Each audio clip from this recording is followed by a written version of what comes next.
So sa babae, maniwala ka't hindi nila bibigayan hanggat maaari. Kasi nga, kumbaga sa pagkain, yung sex is sa babae, dessert.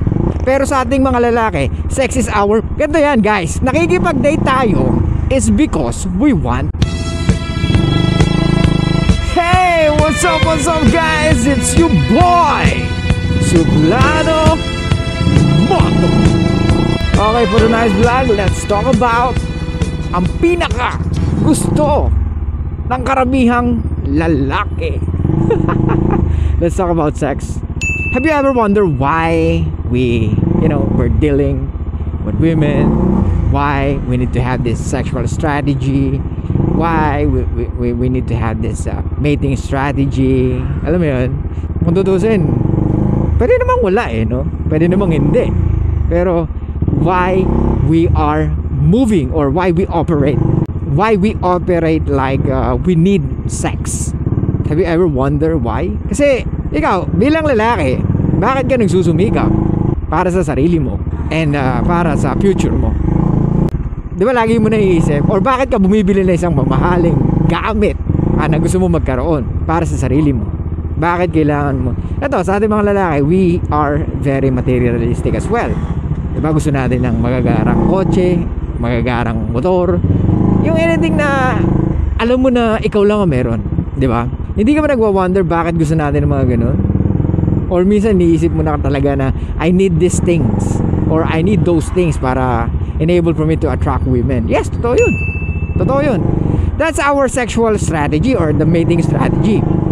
Kumbaga, kailangan makita ng babae how good we are when it comes to providing. That's why we are the provider. Hindi naman babae. Kaya nga kung machichismis ka na magaling ka mag-provide, for sure, maraming babae ang maaakit sa'yo. What? Kaya nga ang status, napakahalaga sa babae niyan. Kung may status ka sa buhay, matunog na matunog ang pangalan mo. Kumpara sa babaeng may status, hindi mahalaga ang status ng babae sa atin. Hanggat maaari nga, ang pipiliin natin is yung walang status na babae.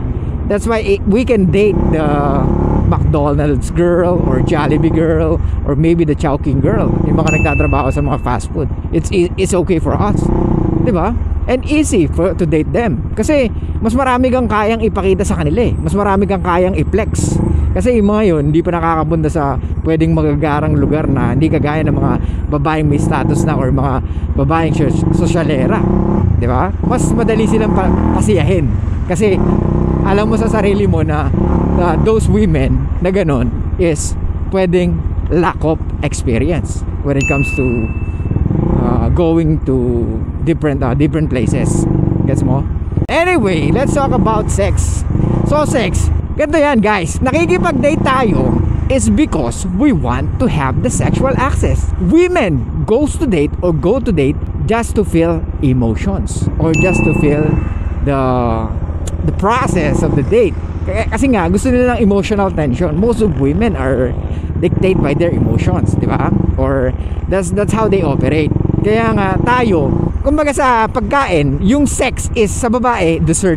Or most of women, sex is like dessert. Kaya nga kahit walang sex, okay lang sa kanila What? As long as they feel good, di ba? You can make them feel good. Walang problema yon. Pero sa ating mga lalaki, sex is our main thing. Kumbaga main course kumbaga sa pagkain.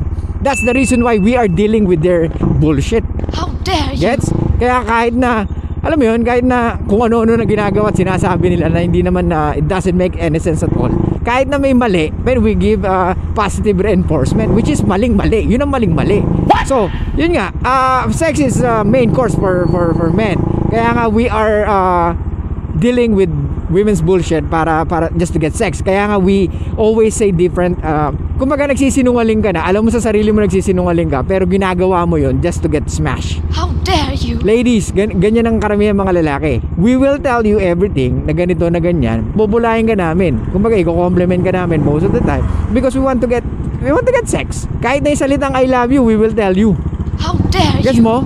Para lang makuha namin yung sex na yon. And that's the fucking worst, bro. Yun yung, kaya nga guys, matuto naman tayo. Kasi pag hindi ka natuto kung paano yung mating strategy na tama, kumbaga, lagi naman ends always justify the means, di ba? So kung paano mo nakuha yung sex na gusto mo, pero bukin ng ina, wag mo naman gawin sa wag ka naman gumawa ng kalokohan, di ba? Pero hangga't maaari, dun tayo sa kung ano yung mas very attractive sa mga babae. Yun ang gawin natin. Ano yung mga very attractive sa mga babae? Eto guys, para hindi ka kasi text ng text sa isang babae, try to entertain more women or try to message more women. Okay? Mag-ano ka, mag-select ka ng 3 hanggang 5, 'di ba? Pero yung 5 kasi medyo madami na rin yun. Unless ano ka na talaga, magaling ka na talaga makipag-usap. So yung 3, mag-maintain ka ng 3 na kinakausap mo at talaga nagre-reciprocate sa'yo. And then you can see yung difference ng iisa yung options kaysa yung 3 yung options. Kasi Brad, masyado kang tutok sa isang babae, kaya kayo ganyan. Nagigets nyo ba? Kaya kayo ganyan kasi feeling nyo pag siya nawala yung sexual access. Eto sa mga lalaki dyan, tatanga-tanga rin naman kayo minsan eh. Kaya ako sinasabi na eto, napag-usapan natin yun sa what to do when women cheat. Di ba, wala ka na dapat gawin kundi iwanan ng isang babae nag-cheat sa'yo. Pero kaya mo siyang tanggapin, hindi dahil kagaguhan yun na sobrang mahal mo eh. Well, I believe in love, pero to the point na talaga hindi ka na nirerespeto, why you still chasing her? Kaya nga hindi ka niya nirerespeto is because you keep on chasing her. Sa kabila ng, kumbaga, maraming test na siyang nagawa sa'yo or she test na nagawa sa'yo, you're still there for her. Gets? Kaya nga umabot na sa to the point na pumatol na siya sa ibang lalaki and you still there for her. So anong ina-expect mo? She will still respect you? No. Kahit na patawarin mo yan, pwedeng umulit din yan. Kasi nga, hindi niya nakikita na you are above with her. She's above you most of the time. Kaya nga nawawalan siya ng respeto. Kaya nga, stop chasing women, guys. So, balik tayo uli. Sex is our main course. So sa babae, maniwala ka't hindi nila bibigayan hanggat maaari. Kasi nga, alam nila na yan ang gusto natin sa kanila. Kaya kami mga babae talaga pinapahirapan tayo before ibigay yun. Kasi nga alam nila kung ano yung pakay natin sa kanila. May mga babaeng aware. May mga babae naman nakakala relationship talaga habol ng lalaki sa babae. No, it's not. Most of men, hanggat maaari, kung ibibigay mo agad yung sex, we will never commit. And let's be honest guys, alam nyo yan, di ba?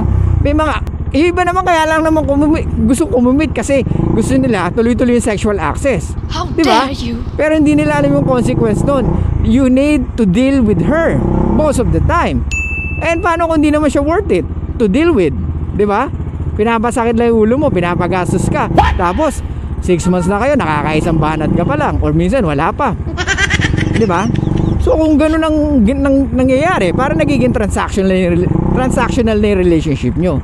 Kumbaga, you need to do this first. Kumbaga, kung ganun katagal, 6 months, ibig sabihin, mahina ka talaga mag-stimulate ng emotions. Pero kung tutusin, Brad, yung ganun na hindi ka pinagbibigyan lagi, ibig sabihin, hindi talaga siya sexually attracted sa iyo. And that will be the problem. Kaya nga sa inyo dyan guys, kung nanliligaw ka ng babae, tapos pinaghihintay ka niya at alam niya na na gusto mo ng sex, pero hindi naman niya maibigay agad-agad kasi ganito, kasi ganyan, mararamdaman mo naman yun pag sobrang puro reason na lang eh, di ba? Ibig sabihin, she's not really sexually attracted sa iyo. So pag ba naging kayo, tingin mo she will open her legs most of the time? No, it's not, bro. Ano sinabi ko? Women will break rules for the man that they like, and will make more rules for the man that they don't like. Marami silang reason, marami silang sasabihin sa iyo para hindi mangyari yung gusto mo. How dare maybe you? There are times na talagang horny sila kaya sila pumapayag. Pero kung laging may pilitan, laging ang hirap i-convince her to open her legs, then magkakaroon ng problema along the way. Ano ibig sabihin? Sex is not worth the wait kung alam mo kagad na ganun. Kasi kung ngayon pa lang meron ng problema na napipilitan siya or hindi siya pumapayag every time na gusto mo, then pwede makapagbigay ng problema yun along the way sa relationship.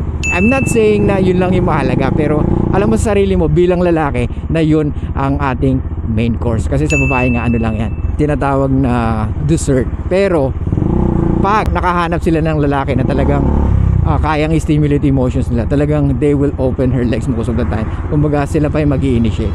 Okay? So yun lang guys, thank you so much. Sana may natutunan kayo ngayon. And I'll see you guys next time. And bye-bye.